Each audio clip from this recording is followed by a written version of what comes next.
Hey everyone, welcome to my channel in the fictional world. I hope you all are doing well. तो आज मैं lady devil मांगा के chapter 7, 8 and 9 को explain करने वाली हूँ। पिछले चैप्टर में हमने देखा था वो डेविल एनेट को किस कर लेता है, जिस वजह से एनेट शॉक हो जाती है। फिर वो अपने पास्ट के बारे में याद करने लगती है। वो सोचती है मैं जॉन से प्यार तो करती हूँ, पर मुझे उससे जेलसी भी होती है क्योंकि हमारे उस किस करने में गलती दोनों की थी, पर सजा सिर्फ मुझे मिली। मेरी आजादी छीन ली गई। पर वो बिंदास होके अपने गुस्ताव के ड्यूक बनने के सफर में आगे बढ़ रहा है। मुझे उससे इतनी जेलसी होती है कि मैं उसे मार देना चाहती हूँ। फिर एनेट उसकी आंखों में देखती है जो डिस्परेट और डिजायर से भरा हुआ था। उसे देखकर वो पिघल जाती है और वो उसे किस करने लगती है। फिर जब सुबह हो जाती है तो एनेट अपने चेम्बर पर वापस आ गई थी। जब वो उठती है तो वो भागी भागी जॉन्स के कमरे में जाती है और जॉन्स उससे कहता है कि तुम यहाँ क्या कर रही हो। और वहीं पर चैप्टर की एंडिंग हुई थी। तो चैप्टर 7 के स्टार्टिंग में हम देखते हैं जैसे ही जॉन्स एनेट का नाम लेकर उसे बुलाता है तो एनेट चौंक जाती है और उसे देखती है। वो सोचती है ये डेविल की आवाज नहीं थी जिसने मुझे बुलाया। ओ स्क्रेच मैन, क्या तुम्हें पता है मुझे कितनी राहत मिली ये जानकर कि ये डेविल नहीं जॉन्स है। एनेट सोचती है मुझे इतनी राहत मिली और मैं इतना खुश थी कि मैंने उसे लगभग गले लगा लिया था। वो सिर्फ ये सोच रही थी, वो ऐसा करती नहीं। फिर वो घबराते हुए कहती है जॉन्स क्या तुम ठीक हो?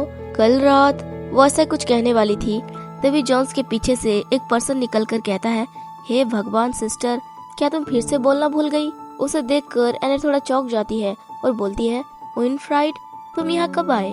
तो यहाँ हमें पता चलता है एनेट ने चैप्टर 1 में बताया था कि विनफ्राइड उसका छोटा भाई है जो कि एक मॉन्क यानी साधु है। एनेट उसे देखकर सोचती है उसकी कमजोर बॉडी होने की वजह से वो पढ़ने के अलावा कुछ और नहीं कर पाया, इसलिए जब वो यंग था तभी से उसने मठ को चुना। पर जब वो वहाँ बैंड हुए बुक को पढ़ता है या शराब पीते हुए पकड़ा जाता है तो वो गुस्ताव कास्टल में सेल्फ रिफ्लेक्ट के लिए वापस आ जाता है। तभी जॉन्स कहता है जाहिर है वो कल सुबह वापस आया, शायद उसने लाइब्रेरी में ही पूरा दिन बिता दिया। ये सुनकर एनेट थोड़ा फ्लिंच हो जाती है और सोचती है कल जिस दिन जॉन्स युद्ध से वापस आया, जिस दिन मुझे इंड्रिड सन के उस बूढ़े आदमी का फोटो मिला। तभी विनफ्राइड स्माइल करके कहता है मैं इंड्रिड सन के शादी वाले प्रतिनिधियों के साथ आया हूँ, अपनी दूसरी शादी के लिए मुबारक हो एनेट। ये सुनकर एनेट घबरा जाती है और उसका दिल जोरों से धड़कने लगता है। वो सोचती है मेरी खुशी और शर्मिंदगी कल रात की यादों को दबा रही थी, पर विनफ्राइड के शब्दों ने उसे फिर से याद दिला दिया। डॉक्यूमेंट के शैतान के पास मेरी इच्छा रखना और जॉन्स का डेविल में बदल जाना और उसके साथ वो सब करना। ओ स्क्रेच मैन, मेरे पास इतनी सारी यादें थी कि मैं उन्हें यहाँ खड़े रहकर इनका सामना नहीं कर सकती थी, उन्हें हैंडल नहीं कर सकती थी। वो ये सोचकर अनकॉन्शियस होकर नीचे गिर जाती है तो जॉन्स उसे ऐसे देखकर घबरा जाता है और उसे पकड़ने के लिए उसकी तरफ आगे बढ़ता है। जॉन्स उसे उठाकर अपने बेड पर ले जाता है, जिसे देखकर ग्रिसेल्डा घबरा जाती है और कहती है माय लॉर्ड, आपके चेम्बर पर लेडी का ऐसे रेस्ट करना, अगर किसी ने देख लिया तो क्या होगा? तो जॉन्स कहता है जब तक तुम और विनफ्राइड किसी को नहीं बताओगे तब तक किसी को पता नहीं चलेगा। विनफ्राइड बस उन्हें दूर से चुपचाप देख रहा होता है। तभी जॉन्स कहता है विनफ्राइड, मैं एनेट के साथ कुछ देर अकेला रहना चाहता हूँ। तो ग्रिसेल्डा चिल्लाकर कहती है माय लॉर्ड, आपको पता है ना ये सब अलाउ नहीं है। आप ऐसी बातें कैसे कर सकते हैं जब आपको पता है कि उनकी शादी होने वाली है? जैसा कि हम जानते हैं यहाँ सबको पता है कि ये दोनों एक दूसरे से प्यार करते हैं, इसलिए ग्रिसेल्डा ऐसा नहीं चाहती थी। तो विनफ्राइड वहाँ आके उसका हाथ पकड़कर कहता है क्या तुमने नहीं सुना उसने क्या कहा? तुम उसे उल्टा जवाब कैसे दे सकती हो? और वो उसे खींच कर ले जाता है और दरवाजा बंद कर देता है। फिर वो बाहर आ जाते हैं। विनफ्राइड ग्रिसेल्डा से कहता है जब मैं बाहर गया था तो क्या गुस्ताव कास्टल के सारी औरतें पागल हो गई हैं? मेरी मूर्ख बहन सुबह होते ही एक आदमी के चैम्बर में चली गई और एक नर्स जो अपने ही लॉर्ड को उल्टा जवाब दे रही है। वो ये कहकर उसे किस कर लेता है। फिर थोड़ी देर बाद वो उससे कहता है अब जब मैं यहाँ वापस आ गया हूँ तो तुम्हें मेरी फिक्र करने पर ध्यान देना चाहिए। तो ग्रिसेल्डा इधर उधर देखकर कहती है लॉर्ड विनफ्राइड, सैनिक कभी भी यहाँ आ सकते हैं, आपको ये सब यहाँ नहीं करना चाहिए। और उसके रिएक्शन से हमें पता चलता है कि ये सब ग्रिसेल्डा के लिए नया नहीं है, उनके बीच ऐसा होता रहता है। तभी विनफ्राइड सोचता है ऐसी अफवाहें हैं कि मेरे फादर के बहुत सारे मिस्ट्रेस हुआ करती थी। मिस्ट्रेस यानी वाइफ को छोड़कर जो अलग लेवल पर होती हैं, जिन्हें बस फिजिकल रिलेशनशिप के लिए रखा जाता है, वही। वो फिर सोचता है हालांकि मेरा भाई जो 20 साल का हो चुका है उसने कभी कोई लवर या गर्लफ्रेंड नहीं बनाया, ना ही कभी उसकी नाजायज बच्चे के बाप बनने वाली कोई बात सामने आई। विनफ्राइड किस बारे में बात कर रहा है ये तो हमें आगे पता चलेगा, क्योंकि यहाँ पर हमें कुछ डिटेल में नहीं बताया गया, इसलिए ये समझना थोड़ा मुश्किल है। वो फिर सोचता है इस तरह के सिचुएशन में उनके साथ क्या हो सकता है। आखिरकार वो दोनों जुड़वा है, शायद वो दोनों पागल हो गए हैं। यहाँ जॉन सोए हुए एनेट को देख रहा होता है। फिर वो उससे छूने की कोशिश करता है पर वो रुक जाता है और वो अपना कोई बुक पढ़ने लगता है। थोड़ी देर बाद एनेट अपनी आंखें खोलती है और वो जॉन्स को देखती है। वो हिचकिचाते हुए उसका नाम लेती है तो जॉन्स कहता है, ओह एनेट, तुम उठ गई? क्या तुम ठीक हो? तुम मुझे सुन रही हो ना? तो उसे ऐसे देखकर एनेट सोचती है वो आंखें जो चिंता से भरी है वो डेविल की आंखें नहीं है, वो उस आदमी के है जिससे मैं प्यार करती हूँ। फिर वो सोचती है, स्क्रैचमैन, मैं बहुत डरी हुई हूँ पर मुझे जानना था। फिर वो जॉन्स से पूछती है, जॉन्स, कल रात जो हुआ क्या वो तुम्हें याद है? और वो अचानक से चौंक जाती है क्योंकि जॉन्स उसे घूर घूर कर देख रहा था। तो एनेट अपना मुंह मोड़ लेती है और सोचती है तो उसे याद है। हम देखते हैं उसकी आंखें बिल्कुल बदल गई थी। वो ऐसा लग रहा था जैसे उसके अंदर कोई दूसरी पर्सनालिटी आ गई हो। और यहीं पर ये चैप्टर खत्म हो जाता है। तो चैप्टर 8 के स्टार्टिंग में हम देखते हैं एनेट ये कहकर अपना मुंह मोड़ लेती है कि ओ माय गॉड, तुम्हें सब याद है। तो जॉन्स डिसअपॉइंट होके कहता है, एनेट, तुम इतनी बेरहम कैसे हो सकती हो? क्या तुम्हें पता भी है कल का दिन मेरे लिए कितना इंसल्टिंग था? मुझे लगता है कि तुम जानती होगी क्योंकि तुम मुझे देखने के लिए मेरे चैम्बर तक जो आई थी। फिर वो मुंह मोड़ लेता है और उसकी बातें सुन के एनेट कांप रही होती है क्योंकि उसे लग रहा था जॉस उसी के बारे में बात कर रहा है जो एनेट और डेविल के बीच हुआ था। एनेट कांपते हुए कहती है, तुम्हें इंसल्टिंग फील हुआ? जो हुआ तुम उसे इंसल्टिंग कैसे कह सकते हो? क्या तुम्हें कोई आइडिया भी है कि मुझे कैसा फील हुआ? मेरे लिए वो कितना डरावना और ट्रॉमाटाइज था। मैं अभी भी नहीं जानती मैं इस बारे में क्या सोचूं। पर क्या तुमने मेरे बारे में एक बार भी सोचा है? तो जॉन्स थोड़ी देर चुप रहता है। फिर वो कहता है, हो सकता है ये तुम्हारे लिए पहली बार हो पर मेरे लिए ये पहली बार नहीं है। मेरे साथ ऐसा बहुत बार हो चुका है, इसलिए तुम समझ सकती हो। मैंने ये तो नहीं सोचा कि तुम्हें कैसा फील हुआ होगा, पर एक बात तो है, मैंने तुम्हें डरा दिया, उसके लिए सॉरी। उसकी ऐसी बातें सुन के एनेट गुस्सा हो जाती है और वो गुस्से से कहती है, क्या तुम पागल हो गए हो? क्या तुम में शर्म नाम की कोई चीज नहीं बची है? क्या तुम्हें भगवान से डर नहीं लगता? क्या तुम्हें लगता है कि तुम अपने मर्जी मुताबिक कुछ भी कर सकते हो क्योंकि तुम सनशाइन ऑफ बल्देमार हो? तुम ने मुझे अनदेखा किया जबकि मैं तुम्हें बार बार रुकने को बोल रही थी। ये सुनकर जॉन्स चौंक जाता है। वो कहता है, तुमने मुझे रोका? तुम किस बारे में बात कर रही हो? तो एनेट और भी ज्यादा चिल्लाकर कहती है, ये सही है, मैंने तुम्हें बार बार रुकने को बोला ये कहकर कि रुक जाओ इससे पहले कि देर हो जाए। मैंने भीख मांगी थी। एनेट इतना ज्यादा इसलिए भड़क रही है क्योंकि जब उसने डेविल के साथ वो मोमेंट स्पेंड किया था तो उसे लगा था कि जॉन्स उसे चाहता है, उसके लिए डिजायर रखता है और वो वक्त प्यार भरा था। पर अब जॉन्स जब उसे इंसल्टिंग बोल रहा है तो वो फ्रस्ट्रेट हो गई थी। उसे लग रहा था कि उसने ये जानबूझकर किया और अब वो सारा इल्जाम एनेट पर लगा रहा है, बिल्कुल उस वक्त की तरह जब इन दोनों को एनेट के मॉम ने किस करते हुए देख लिया था। और जॉन्स से किसी ने कुछ नहीं कहा क्योंकि वो वल्डेमार का वारिस, वल्डेमार का ड्यूक है। सबने उसे दोष दिया और उससे हमेशा के लिए उसके चैम्बर में कैद कर दिया गया, इसलिए वो इस बात को सहन नहीं कर पा रही थी। तभी जॉन्स कहता है, एनेट, तुमने मुझे कब रोकने की कोशिश की? तुम कह रही हो कि तुमने मुझसे भीख मांगी जब सैनिकों ने मुझे पकड़ रखा था। ये सुन के एनेट चौंक जाती है और जॉन्स इसे इंसल्टिंग इसलिए कह रहा है क्योंकि एनेट ने जॉन्स को उस हाल में देखा था। जॉन्स फिर कहता है, तुमने देखा ना कि मुझे दोहरे पड़े थे और वो मुझ पे हावी हो गए थे। ये सुनकर एनेट कांपने लगती है और सोचती है, अब मुझे पता चला जॉन्स ने इसे इंसल्टिंग क्यों कहा। जो कल हुआ उस बारे में जॉन्स को कुछ याद ही नहीं है। एनेट फिर वही स्क्रैचमैन का नाम लेती है। मैं आपको फिर बता देती हूँ कहीं आप लोग समझ ना पाओ। स्क्रैचमैन यानी जो गांव में छोटे छोटे कच्चे मकान होते हैं उसके मालिक को स्क्रैचमैन बोलते हैं। ये एक जर्मन वर्ड है जो शॉर्ट में मकान मालिक होता है। एनेट सोचती है, हे स्क्रैचमैन, क्या जिंदा दफना दिया जाना और मिट्टी के अंदर घुटना इससे भी ज्यादा दर्दनाक होगा? क्या आंखें निकाल देने के बाद इधर उधर रेंगना मेरे लिए अकेलापन भरा होगा? यहाँ मैं एक ही हूँ जिसे हमारे नहीं मेरे किए गए पाप याद है। वो ये सब सोचकर बेड से उठकर जाने लगती है तो जॉन्स उसे कहता है, एनेट, क्या तुम्हें सच में मुझे पागल कहना चाहिए क्योंकि मुझे दोहरा पड़ा था? तुम जानती हो ये एक ऐसी चीज है जिसे मैं कंट्रोल नहीं कर सकता। तो एनेट कहती है, जॉन्स, तुम सही हो, इसमें तुम्हारी कोई गलती नहीं है। मुझे बस एक गलतफहमी हो गई थी। तुम्हें माफी मांगने की कोई जरूरत नहीं है। वो सोचती है, ये सब इसलिए हुआ क्योंकि तुमने खुद उस शैतान को बुलावा दिया था। जॉन्स ने कुछ गलत नहीं किया। मेरी जिंदगी इसी तरह उलझी हुई इसलिए है क्योंकि मैं जो भी नेता हूँ, मैं ही लेडी डेविल हूँ। तभी जॉन्स उसका हाथ पकड़ लेता है तो एनेट उसकी तरफ देखती है जिससे जॉन्स चौंक जाता है। एनेट सोचती है, जॉन्स ने जब मेरी कलाई पकड़ी तो उसकी गर्माहट में फील कर सकती थी। जब शैतान ने मुझे पकड़ा हुआ था उस वक्त जॉन्स का जो सेंट था वो मेरे शरीर को सब याद है। जॉन्स घबरा कर कहता है, तुम मुझे इतनी नाराजगी से क्यों देख रही हो? तो एनेट बहुत ज्यादा गुस्से में थी और साथ में वो रो भी रही थी। उसे इस बात का गम था कि जो उनके बीच हुआ वो सिर्फ उसे ही याद है और उसे लग रहा है कि ये पाप है। तभी एनेट अपना हाथ छुड़ा लेती है और कहती है, तुम ग्रेट गुस्तेव कास्टल के उत्तराधिकारी हो और मैं एक विधवा नोबल वुमेन हूँ। हमारे रास्ते अलग अलग हैं, तो हमेशा मुझे ही क्यों दुख मिलता है? मैं ही एक ऐसी पर्सन क्यों हूँ जिसे इस तरह जीना पड़ता है? ये कहने के बाद वो बाहर जाने लगती है, ये सोचते हुए कि मैं जानती हूँ स्क्रैचमैन, मैंने अपना सारा गुस्सा जॉन्स पर उतारा जबकि उसे कुछ याद भी नहीं था, पर उस वक्त मैं उसे ही ब्लेम करना चाहती थी। सर्वेंट बोल रहे होते हैं, माय लेडी आप कहाँ जा रही हैं? पर वो किसी की बातें नहीं सुनती और वो विले के बाहर गार्डन में एक जगह बैठकर रोने लगती है। वो सोचती है, अंदर ही अंदर मुझे राहत मिली। जॉन्स को ब्लेम करके उसे मैंने बुरा बना दिया था, बिल्कुल उसके घिनौनी बहन की तरह जो अपने ही जुड़वा भाई से प्यार करती है। लेकिन सनशाइन और बल्देमार हमेशा बेदाग रहा। पर उस शैतान का क्या हुआ? क्या वो अभी भी जॉन्स के अंदर ही है? और फिर नहीं तो कहाँ? आखिर वो कहाँ गायब हो गया?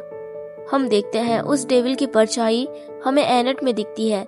शायद ऐसा इसलिए है क्योंकि डेविल चाहे कहीं भी हो पर उसकी यादें, उसकी मेमोरी एनेट के दिमाग में, एनेट के अंदर ही है। अगले सीन में हमें विनफ्राइड और ग्रिसेल्डा को दिखाया जाता है जो इंटीमेट होने के बाद बातें कर रहे होते हैं। विनफ्राइड स्मोक कर रहा था। ग्रिसेल्डा कहती है, आप इस बार वापस क्यों आए लॉर्ड विनफ्राइड? तो वो कहता है, क्या तुम्हें लगता है कि मुझे इस बार भी कुछ गलत करने पर बाहर निकाल दिया गया? जैसा कि हमें पता है वो जिस भी मठ में रहता है वहाँ वो अगर बैंड किए हुए बुक पढ़ता है या शराब पीते हुए पकड़ा जाता है तो उसे वहाँ के लोग भगा देते हैं। फिर वो ग्रिसेल्डा के सामने शर्मिंदा नहीं होना चाहता था, इसलिए वो कहता है, इस बार मैंने जानबूझकर ऐसा किया, ठीक है ना? मैंने इस बार उस बैंड बुक में कुछ इंटरेस्टिंग ढूंढा है, इसके बारे में छानबीन करने का वक्त आ गया है। तो ग्रिसेल्डा कहती है, आपको क्या मिला है? तो वो स्माइल करके कहता है, नाम और जगह क्लियर तो नहीं है पर मुझे यकीन है मेरे मॉम के फैमिली के डॉक्यूमेंट शैतान से इसका कोई ना कोई जरूर ताल्लुक है। और यहीं पर ये चैप्टर खत्म हो जाता है। तो चैप्टर 9 के स्टार्टिंग में हम देखते हैं हमें वही टॉवर दिखाया जाता है जहाँ एनेट के चेम्बर में जॉन्स और एनेट चेस खेल रहे होते हैं जब वो बच्चे थे। और ये सब विनफ्राइड सोच रहा होता है। जैसा कि हमें पता है वो एक कमजोर बच्चा था शुरू से ही, जब से वो पैदा हुआ था तब से उसकी तबीयत खराब रहती थी। तो ग्रिसेल्डा उसे पकड़कर उनके साथ वही बैठी होती है। वो दोनों जॉन्स और एनेट को चेस खेलते हुए देख रहे थे क्योंकि हमें ये भी पता है जॉन्स चेस खेलने में माहिर है। वो कह रहा होता है, तुम हार मान लो एनेट। एनेट बोल रही होती है, रुको अभी नहीं, अभी मैंने सोच ही रही हूँ। तो जॉन्स हंसते हुए कहता है, ठीक है पर अगर हम एक नया गेम शुरू कर लेते तो अच्छा ही होता। तो एनेट चिढ़ जाती है और ग्रिसेल्डा उन्हें ऐसे देखकर स्माइल कर रही थी, पर विनफ्राइड को ये सब अच्छा नहीं लग रहा था। वो कहता है, क्या वो पागल है? वो जॉन्स को चेस में हराने के बारे में सोच भी कैसे सकती है? ऐसा पॉसिबल ही नहीं है। उसके लिए कढ़ाई करना ही सही है। कढ़ाई करना यानी सुई धागे से कपड़ों पर डिजाइन बनाना होता है। तो एनेट एम्बेरस होके चिढ़ जाती है और चिल्लाकर कहती है, तुम्हें ऐसा क्यों लगता है कि मैं उससे नहीं हरा सकती? अगर जॉन्स इसमें अच्छा हो सकता है तो मैं क्यों नहीं? मैं भी हो सकती हूँ। यहाँ वो चिल्ला रही होती है और यहाँ जॉन्स अपना अगली चाल चल देता है। तो एनेट कहती है, मैं अभी नहीं देख रही थी, इससे काउंट नहीं किया जा सकता। तो जॉन्स स्माइल करके कहता है, ठीक है, और तुम वैसे भी हारने ही वाली हो।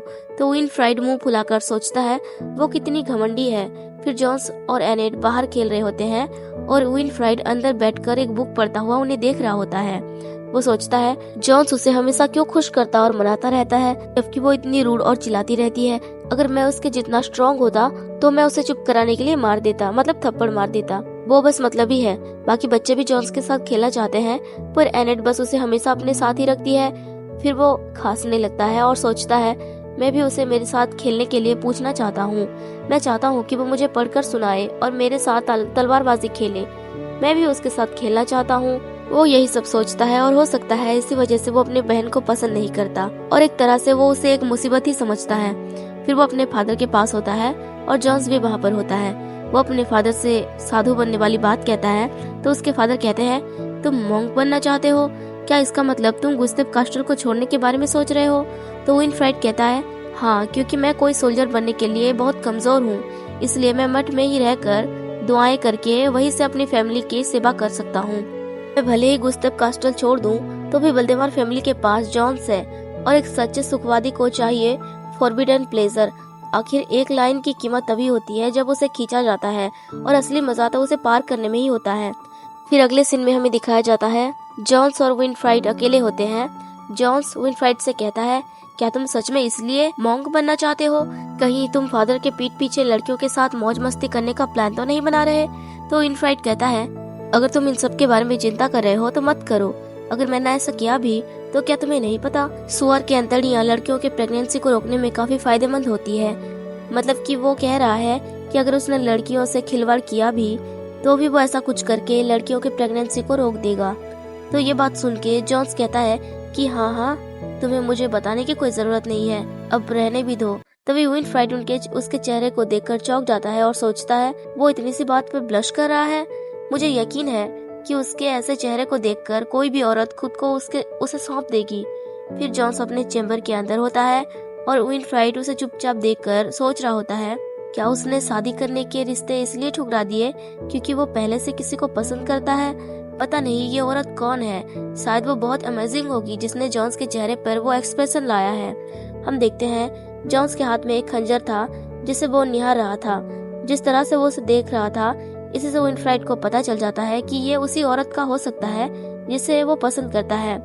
और अगले सीन में वो खंजर विनफ्राइड के हाथों में होता है, मतलब उसने उसे चुरा लिया, चोर कहीं का।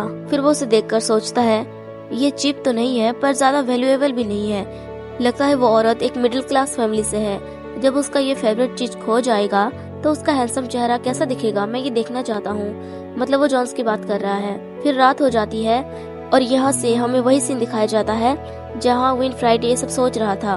वो लाइब्रेरी में बैन किए गए बुक को पढ़ रहा था।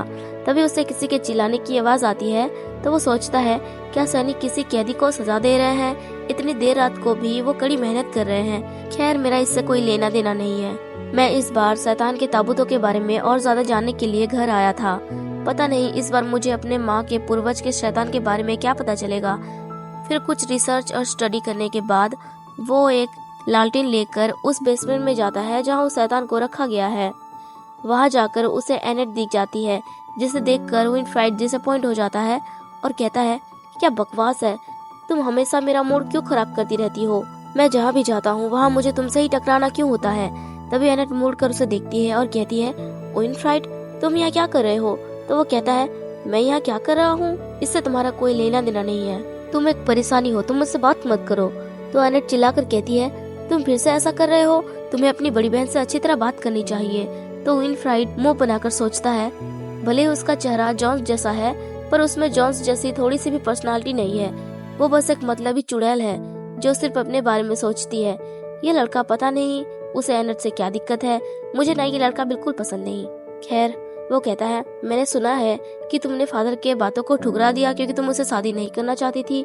ये सिर्फ एक शादी है, तुम्हें क्या लगता है तुम कोई खजाना हो जिसकी रक्षा की जाए, या तुम्हें विधवा बनकर रहने में मजा आता है? फादर जो कह रहे हैं, अगर तुमने उसे शादी कर ली तो तुम होने वाले युद्ध को रोक सकते हो। ये सुनकर एनेट कांपने लगती है और कुछ नहीं कहती। तो विनफ्राइड सोचता है वो उल्टा जवाब नहीं दे रही, लगता है उसने अपनी बुरी आदत को सुधार लिया है। चलो अच्छा है, तुम मेरे रास्ते से बाहर ही रहो, मैं नहीं चाहता कि तुम मेरा मजा खराब करो। वो यही सोचकर उस ताबूत के पास जाता है और वो खंजर निकालता है जो उसने जॉन्स से चुराया था। वो उसे बाहर निकाल के सोचता है, अब मैं पता लगाऊंगा कि आखिर मेरे मॉम की फैमिली ने अपने कोठरी में किस चीज का कंकाल छुपा रखा है। तभी एनेट उस खंजर को देखती है और कहती है, विनफ्राइड तुम्हें वो खंजर कहाँ से मिला? तो वो उसे देखता है और गुस्से से सोचता है, क्या मुसीबत है, वो अभी भी यहाँ क्या कर रही है, वो अभी तक गई नहीं। फिर वो कहता है, तुम्हें ये सब क्यों जानना है? तो एनेट कहती है, क्यों जानना है? क्योंकि ये मेरा खंजर है। ये सुन के विनफ्राइड थोड़ा चौंक जाता है और सोचता है, ऐसा हो ही नहीं सकता, मेरी ये बेवकूफ बहन यही वो वजह है जिसने मेरे भाई के परफेक्ट चेहरे पर वो चिंता का भाव जगाया था। फिर वो हंसते हुए कहता है, क्या तुम कोई मजाक कर रही हो? और यहीं पर ये चैप्टर खत्म हो जाता है। लेट अपलोड के लिए सॉरी गाइस। आपको ये एक्सप्लेनेशन कैसे लगी मुझे कमेंट में बताएं। तो मिलते हैं नेक्स्ट चैप्टर में। Thanks for watching, take care, bye bye.